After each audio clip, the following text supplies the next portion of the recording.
நண்பர்களுக்கு வணக்கம். இன்னைக்கு நம்ம வீடியோல கணவன் இல்லாமல் மனைவி வாழும் 15 வருடங்கள் அதை பத்தி விரிவா பார்க்கலாம். அது எப்படி அப்படின்னா, நம்மளுடைய இந்திய கலாச்சாரப்படி கணவனுக்கும் மனைவிக்கும் குறைஞ்சது 5 வருஷத்துல இருந்து 10 வருஷம் வரைக்கும் வயது வித்தியாசத்துலதான் கல்யாணம் பண்ணி கொடுக்குறாங்க. அப்படி இருக்கிற பட்சத்துல மனைவிக்கு முன்னாடியே கணவன் தவறுறதுக்கான வாய்ப்புகள் நிறையவே இருக்கு. அதுவும் இல்லாம ஒரு ஆண் 80 வயது வரை உயிர் வாழக்கூடிய சாத்தியக்கூறுகள் இருந்துச்சு அப்படின்னா, ஒரு பெண் 85 வயது வரை உயிர் வாழக்கூடிய சாத்தியக்கூறுகள் அதிகமா இருக்கு. ஏன்னா நம்ம கலாச்சாரப்படி பெண்களுக்கு எந்த விதமான கெட்ட பழக்கமும் இருக்காது. அப்படி பார்க்கும்போது அவங்களுடைய ஆயுட்காலம் நீட்டிக்கிறதுக்கு வாய்ப்புகள் அதிகமா இருக்கு. இது பிராக்டிக்கலா ப்ரூவ் ஆன ஒரு சர்வே. மூணாவதா என்னன்னா, இப்போ வளர்ந்து வர மெடிக்கல் டெக்னாலஜில சரியான மருத்துவம் ஒருத்தர் கிடைச்சது அப்படின்னா அவருடைய ஆயுட்காலமும் ஒரு 5ல இருந்து 10 வருஷம் அதிகமாகக்கூடிய வாய்ப்புகள் மிகவும் அதிகமா இருக்கு. சோ இந்த 3 பாயிண்டையும் வச்சு பார்க்கும்போது ஒரு கணவன் ஒரு 80 வயது வரை உயிர் வாழக்கூடிய சாத்தியக்கூறுகள் இருக்கு அப்படின்னா, ஒரு மனைவி 90-95 வயது வரை உயிராகக்கூடிய சாத்தியக்கூறுகள் மிகவுமே அதிகமான இருக்கு. என்ன ஒரு விஷயம் அப்படின்னா, அவங்களுக்கு பொருளாதார சூழ்நிலை கரெக்டா இருக்கணும். சோ இந்த வீடியோவை ஒரு கணவனுடைய பாயிண்ட் ஆஃப் வியூ நம்ம பாக்குறோம். தான் இல்லாத அந்த 15 வருஷத்தை தன்னுடைய மனைவி எப்படி கழிக்க போறாங்க, அவங்களுக்கு பொருளாதார ரீதியா ஒரு பேக் போன் சப்போர்ட்டா ஒரு பாலிசி எடுக்கணும். அந்த பாலிசி ஜீவன் உற்சவ் பாலிசி. அந்த ஜீவன் உற்சவ் பாலிசி எடுக்கிறதுனால என்னென்ன பயன்கள் கிடைக்கும், என்னென்ன பேக் போன் சப்போர்ட் அவங்களுடைய மனைவிக்கு கிடைக்கும் அப்படின்றதான் இந்த வீடியோல பார்க்க போறோம். இந்த வீடியோக்குள்ள போறதுக்கு முன்னாடி நம்ம சேனலை சப்ஸ்கிரைப் பண்ணாம இருந்தீங்க அப்படின்னா மறக்காம சப்ஸ்கிரைப் பண்ணிக்கோங்க. பக்கத்துல இருக்கிற பெல் நோட்டிபிகேஷன் கிளிக் பண்ணி வச்சுட்டீங்க அப்படின்னா நம்ம போற அடுத்தடுத்த வீடியோ உங்களுக்கு உடனுக்குடன் வந்து சேரும். இந்த வீடியோ உங்களுக்கு பிடிச்சிருந்துச்சு அப்படின்னா லைக் பண்ணிக்கோங்க. ஃபைனலா இந்த வீடியோ உங்க நண்பர்களுக்கும் உறவினர்களுக்கும் பயனுள்ளதா இருக்கும்னு நினைச்சீங்கன்னா அவங்களுக்கும் ஷேர் பண்ணுங்க. ஃபர்ஸ்ட் பாயிண்ட் என்ன அப்படின்னா, கடைசி காலத்துல அதாவது முதுமை காலத்துல பெரியவங்களை, வருமானம் இல்லாத பெரியவங்களை, கணவன் பாயிண்ட் ஆஃப் வியூ பாத்தீங்க அப்படின்னா அவருடைய மனைவிய யாரு பார்த்துக்குவா? அந்த குடும்பத்துல ஒரு 3 பேர், 2 மகன் 1 மகள் இப்படி இருக்காங்க அப்படின்னா கடைசி காலத்துல யாரு அவங்கள பாத்துக்குவா? ஏன்னா அவங்களுக்கு வருமானம் இருக்காது. அவங்களுக்கு உண்டான மெடிக்கல் செலவு, அவங்களுக்கு உண்டான மற்ற செலவுகள் எல்லாத்தையுமே யாரு வீட்டுல இருக்காங்களோ அவங்கதான் பாத்துக்க முடியும். யாராவது ஒருத்தர் முழுசா பொறுப்பேற்றுக்குவாங்களா? இல்ல ஒருத்தர் ஒரு பிள்ளை வீட்டுல 6 மாசம், இன்னொரு பிள்ளை வீட்டுல 6 மாசம் அப்படின்னு சைக்கிள் அவங்க இங்க அங்கன்னு போய்கிட்டே இருக்கணுமா? அப்படின்றது மிகப்பெரிய சங்கடம் வரும். இது பிராக்டிகலா நடக்கிறது தான். நீங்களே உங்க அக்கம் பக்கத்துல பாத்தீங்க அப்படின்னா என்ன நடக்குதுன்றது புரியும். சோ இத்தனைக்கும் முழு காரணம் என்ன அப்படின்னா, அவங்களுக்கு கடைசி காலத்துல வருமானம் இல்லை. அது ஒரு காரணம் தான் அவங்க யார் பாத்துக்குவாங்க அப்படின்ற ஒரு பிரச்சனை வருது. இத ஜீவன் உற்சவ் பாலிசி எப்படி ரெக்டிஃபை பண்ணுது அப்படின்னா, அவரு எப்பவுமே ஏர்லியராகவே ஒரு பாலிசி எடுத்துட்டாரு. ஸோ அந்த பாலிசியில இருந்து அவங்க 70 வயசுல கிட்டத்தட்ட ஒரு 4 லட்சம் ரூபாய் வரைக்கும் தாராளமா வருஷம் வருஷம் அமௌண்ட்டை வித்ட்ராவல் பண்ணலாம். அப்படி பார்க்கும்போது மாசத்துக்கு ஒரு 30,000 இருந்து ஒரு 35,000 ரூபாய் வரைக்கும் அவங்க பணம் எடுக்கலாம். ஸோ நீங்க நல்லா யோசிச்சு பாருங்க. ஒரு வயசான பெரியவங்க அவங்கள பாத்துக்கிறதுக்கு மாசம் 35,000 ரூபாய் மிகவுமே போதுமான தொகையா இருக்கும். இப்போ இருக்க சூழ்நிலையில ஒரு பெரியவங்க தனியா வாழணும் அப்படின்னா கிட்டத்தட்ட ஒரு 5,000 இருந்து 10,000 ரூபாய் வரைக்கும் வரும். அதுவே இன்ஃபிளேஷன்லாம் அட்ஜஸ்ட் பண்ணி விலைவாசி ஏற்றத்தெல்லாம் அட்ஜஸ்ட் பண்ணி பார்த்தோம் அப்படின்னா அவங்களுடைய 70வது வயசுல ஒரு 30,000 இருந்து ஒரு 35,000 ரூபாய் இருந்துச்சு அப்படின்னா தாராளமா அவங்கள பாத்துக்க முடியும். ஸோ இப்போ வருமானம் இல்லாத பெரியவங்கள்ல இருந்து வருமானம் இருக்கக்கூடிய பெரியவங்களா அவங்க மாறிடுறாங்க. அப்படி பார்க்கும்போது இங்க 6 மாசம் அங்க 6 மாசம் அப்படின்னு அவங்க இருக்க வேண்டிய அவசியமே இல்லை. யாராவது ஒரு மகன் வீட்லயோ இல்ல மகள் வீட்லயோ இருந்தாங்க அப்படின்னா அவங்களுக்கு கிடைக்கிற வருமானத்தை அவங்க யூஸ் பண்ணிக்க போறாங்க. அது அவங்களுக்கு ஒரு பெரிய பேர்டனா இருக்காது அவங்களோட மகன் மகளுக்கு. இந்த வீடியோல நான் மருமகள்ல தவறா சொல்ற மாதிரியும் இல்ல மகன்களை தவறா சொல்ற மாதிரியும் இருக்கும். ஸோ அது அப்படி இல்லை. பிராக்டிகலா என்ன நடக்குது, என்ன சங்கடங்கள் வருது அப்படின்றதான் நான் சொல்ல வரேன். ஸோ பாயிண்ட் 2 என்ன அப்படின்னா, இப்போ அம்மா மகன் வீட்டுல இருக்கிறதா நம்ம நினைச்சுக்குவோம்.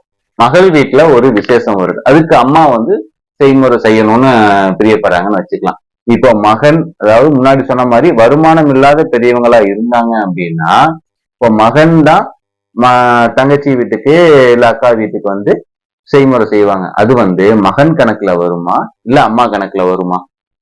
ஒருவேளை மகன் ஒரு 10,000 ரூபாய் கொடுக்கலாம் அப்படின்னு முடிவு பண்ணியிருந்தாங்க அப்படின்னா, அம்மாவுக்கு 10,000 இல்லை, இன்னும் கொஞ்சம் எச்சா ஒரு 10,000 ரூபாய் கொடுக்கலாம் அப்படின்னு தோணுதுன்னு வச்சுக்கோங்க.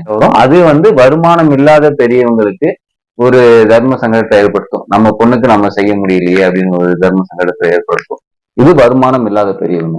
இதுவே ஜீவன் உற்சவ் பாலிசி எடுத்துட்டு 70-75 வயசுக்கு மேல ஒரு மகள் வீட்டுல ஏதோ ஒரு ஃபங்க்ஷன் வருது அப்படின்னா, கரெக்டா 75வது வயசுல ஒரு ஃபங்க்ஷன் வருது அப்படின்னா, அந்த ஜீவன் உற்சவ் பாலிசியில 65,90,000 ரூபாய் அவங்களுடைய அம்மா கணக்கு, அதாவது இந்த கணவனுடைய மனைவி கணக்குல இருக்கும். 65,90,000 ரூபாய். அதுல இருந்து மகளுக்கு எவ்வளவு அமௌண்ட் கொடுக்கணும்னு தோணுதோ அத்தனை அமௌண்ட்டை, அவங்க நினைச்ச அமௌண்ட்டை யாருகிட்டையும் பர்மிஷன் கேட்காம கொடுக்க முடியும். இது ஜீவன் உற்சவ் பாலிசி எடுத்தவங்களுக்கு.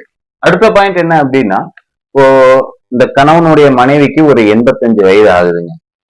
85 வயசுல ஒரு ஆபரேஷன், ஹார்ட் ஆபரேஷன் இல்ல ஏதோ ஒரு ஆபரேஷன் வச்சுக்கலாம். அந்த ஆபரேஷன் பண்ணாங்க அப்படின்னா அவங்களுடைய ஆயுட்காலத்தை இன்னும் ஒரு 5 வருஷத்துல இருந்து ஒரு 10 வருஷம் அதிகரிக்க முடியும் அப்படின்னா, அதுக்கு மருத்துவ செலவுக்கு பணம் தேவை. இப்ப இந்த மருத்துவ செலவுக்கு உண்டான பணத்தை ஒரு 10 லட்சமோ 15 லட்சமோ ஆகுதுன்னு வச்சுக்கிட்டீங்க அப்படின்னா, அவங்களுக்கு ஒரு 3 வாரிசுகள் இருந்தாங்க அப்படின்னா, 3 வாரிசுகள்ல யாரு இந்த மருத்துவ செலவை ஏற்றுக்கிறதுன்னு ஒரு சங்கடம் வரும். நீங்க கொடுங்க, நாங்க கொடுங்க, இப்ப என்கிட்ட இல்ல, இப்ப எனக்கு வருமானம் இல்லை, இப்ப எனக்கு பிசினஸ் லாஸ், இது ஏகப்பட்ட பிரச்சனைகள் வரும். ஒரு பணத்துக்காக அவங்க கடைசி காலத்துல கொஞ்சம் சிரமப்படுற மாதிரி ஆயிருங்க. ஸோ ஜீவன் உற்சவ் பாலிசி எடுத்திருந்தாங்க அப்படின்னா, கிட்டத்தட்ட 85 வயசுல அவங்களுக்கு ஒரு ஆபரேஷன் பண்ண தேவைப்படுது அப்படின்னா, 85 வயசுல அவங்களுடைய எல்ஐசி அக்கௌண்ட்ல 74 லட்சம் இருக்குங்க. எவ்வளவுங்க? 74 லட்சம். சோ அந்த 74 லட்சத்துல இருந்து அவங்களுக்கு தேவையான மருத்துவ செலவை அவங்களே பார்த்துக்க முடியும். அதாவது கணவன் ஆரம்ப காலத்திலேயே, இளமை காலத்திலேயே எடுத்த ஒரு பாலிசி மூலியமா அவங்களுடைய 85வது வயசுல கடைசி காலத்துல யாரையும் டிபெண்ட் பண்ணி இருக்காம அவங்களுடைய மருத்துவ செலவை அவங்களே பார்த்துக்க முடியும். 74 லட்சத்துல இருந்து எவ்வளவு அமௌண்ட் மருத்துவ செலவுக்கு வேணுமோ அதை அப்படியே வித்ராவல் பண்ணிக்கலாம். அடுத்த பாயிண்ட் என்ன அப்படின்னா, வேலைக்கு செல்லும் மருமகள், முதுமை அடைந்து வீட்டில் இருக்கும், வருமானம் இல்லாமல் வீட்டில் இருக்கும் மாமியார், இவங்க 2 பேர் இருக்காங்க.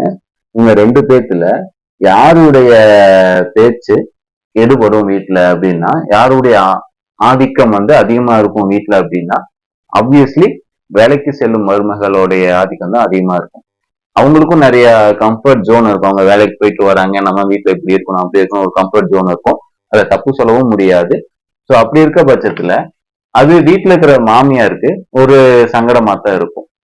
இது வருமானம் இல்லாம இருக்கிற மாமியார். அதுவே ஜீவன் உற்சவ் பாலிசி எடுத்து அவங்களுக்கு முதுமை காலத்துல மாசம் மாசம் ஒரு 30-35,000 ரூபாய் வருமானம் வருது அப்படின்னா, இப்ப யோசிச்சு பாருங்க, மருமகளுக்கும் வருமானம் இருக்கு, மாமியாருக்கும் வருமானம் இருக்கு.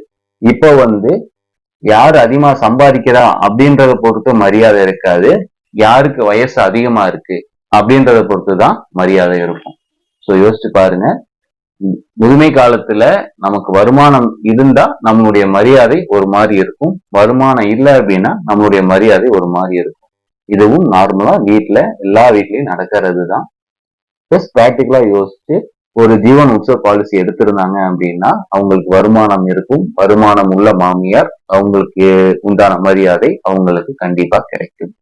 அடுத்ததா என்ன பாயிண்ட் அப்படின்னா, கடைசி காலத்துல ஒருவேளை இந்த கணவனுடைய மனைவி படுத்த படுக்கையா இருக்காங்க அப்படின்னா அவங்களுக்கு யார் பக்கத்துல இருந்து எல்லா தேவைகளையும் பூர்த்தி செய்வா.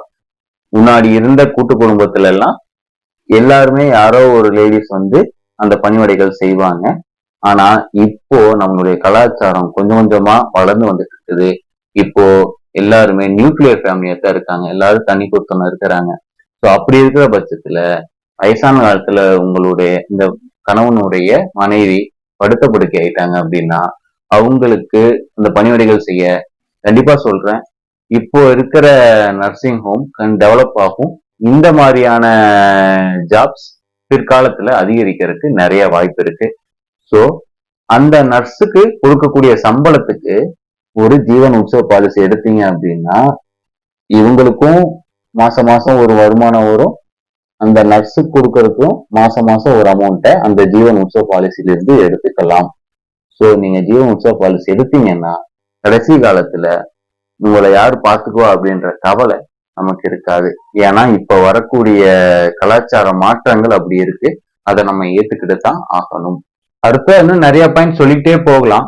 கடைசியா ஒரே ஒரு பாயிண்ட், அதாவது ஒரு கடைசி காலத்துல உங்க மனைவி தவறுனதுக்கு அப்புறம் அந்த ஈம செலவுகள் இருக்கு இல்லைங்களா, அந்த ஈம செலவுகளை யார் ஏத்துக்கிறது? முன்னாடி சொன்ன மாதிரி ஒரு 3-4 வாரிசுகள் இருந்தாங்க அப்படின்னா அதுல யார் ஏத்துக்கிறது?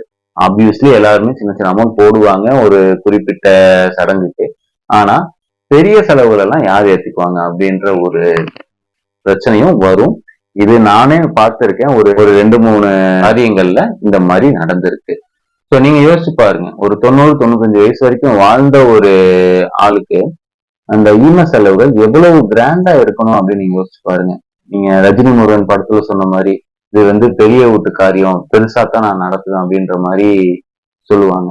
ஸோ அப்படி இருக்கிற பட்சத்துல நீங்க யோசிச்சு பாருங்க, காசு இருந்தா தான் அந்த பெரிய காரியம் நடக்கும். காசு இல்லை அப்படின்னா அவங்க வந்து நீங்க யோசிச்சுக்கோங்க. நான் இதை பத்தி பெருசா சொல்ல விரும்பல. நீங்க யோசிச்சு பாருங்க. இது வந்து நார்மலா வருமானம் இல்லாத ஒரு பெரியவங்களுக்கு நடக்கக்கூடிய ஒரு விஷயம். இதுவே ஜீவன் உற்சவ பாலிசி எடுத்த ஒரு பெரியவங்களுக்கு என்ன நடக்கும் அப்படின்னா, அவங்களுடைய காலத்துக்கு அப்புறம் அவங்க ஒரு 90-95 வயசு வரைக்கும் வீடு வாழ்ந்துட்டு காலம் ஆயிடுறாங்க அப்படின்னா அவங்களுக்கு அப்புறம் அவங்களுடைய வாரிசுகளுக்கு 1,07,00,000 கிடைக்குங்க. அதாவது 3 வாரிசு இருந்தாங்கன்னா 3 வாரிசுக்கும் பிரிச்சு கொடுப்பாங்க, 2 வாரிசு இருந்தாங்கன்னா 2 வாரிசுக்கும் பிரிச்சு கொடுப்பாங்க. யோசிச்சு பாருங்க, அவங்க வாழ்ற காலத்துல அவங்களையும் பார்த்துக்கிட்டு அவங்க காலத்துக்கு அப்புறம் அவங்களுடைய பசங்க பிள்ளைங்களுக்கும் ஒரு சொத்தை சேர்த்து கொடுத்துட்டு போயிருக்காங்க. ஸோ அப்படி இருக்கிற பட்சத்துல அவங்களுடைய ஈம சடங்குகள் அவங்களுடைய காரியம் கண்டிப்பா பெரிய காரியமா தான் நடக்கும். இப்படி தாங்க முடியும். கணவன் இல்லாமல் மனைவி வாழும் 15 வருடங்கள். இந்த வருஷத்துல யாரு பாத்துக்குவாங்க அப்படின்ற ஒரு பிரச்சனையில ஆரம்பிச்சு கடைசியா ஈம சடங்குகளை யார் பாத்துக்குவா அப்படின்றதுல முடியும் கணவன் இல்லாமல் மனைவி வாழும் 15 வருடங்கள். சோ இந்த 15 வருஷத்துக்கு நீங்க உங்க மனைவிக்கு என்ன ஒரு பினான்சியல் சப்போர்ட்டை கொடுத்துட்டு போக போறீங்க அப்படின்றதுதான் இந்த வீடியோ. உங்களுக்கு ஜீவன் உற்சவ பாலிசி எடுக்கணும்னு தோணுச்சு அப்படின்னா மறக்காம என்னுடைய நம்பருக்கு கான்டாக்ட் பண்ணுங்க. நான் உங்களுக்கு கைடன்ஸ் பண்றேன். உங்களுடைய மனைவிக்கு எவ்வளவு வருமானம் வந்து அவங்களுடைய முதுமை காலத்துல இருக்கணும் அப்படின்னு ஆரம்பிச்சு உங்களால எவ்வளவு பிரீமியம் கட்ட முடியும் அப்படின்றதெல்லாம் கன்சிடர் பண்ணி ஒரு நல்ல ஜீவன் உற்சவ பாலிசியை உங்களுக்கு நான் சஜஷன் பண்றேன். என்னுடைய நம்பருக்கு கான்டாக்ட் பண்ணுங்க. ஓகேங்க, பார்ட் 1 முடிஞ்சிருச்சு. பார்ட் 2 அடுத்த ஒரு 2 நாள்ல நம்ம சேனல்ல அப்லோட் ஆகும். நீங்க நம்ம சேனலை சப்ஸ்கிரைப் பண்ணிட்டு பக்கத்துல இருக்கிற பெல் நோட்டிபிகேஷனை கிளிக் பண்ணி வச்சுட்டீங்க அப்படின்னா அந்த வீடியோவுடைய நோட்டிபிகேஷன் உங்களுக்கு ஆட்டோமேட்டிக்கா வரும். நீங்க அந்த வீடியோவை பார்த்தும் பயன்பெறலாம். இந்த வீடியோவில் உள்ள நிறை குறைகளை கமெண்ட் பாக்ஸ்ல கமெண்ட் பண்ணுங்க. நான் அதை திருப்பிக்க ட்ரை பண்றேன். ஃபைனலா உங்க நண்பர்கள் உறவினர்கள் யாரேனும் எல்ஐசி பாலிசி எடுக்காம இருந்தாங்க அப்படின்னா அவங்களுக்கு இந்த வீடியோவை ஷேர் பண்ணுங்க. அவங்கள ஒரு எல்ஐசி பாலிசி எடுக்க சொல்லுங்க. நன்றி, வணக்கம்.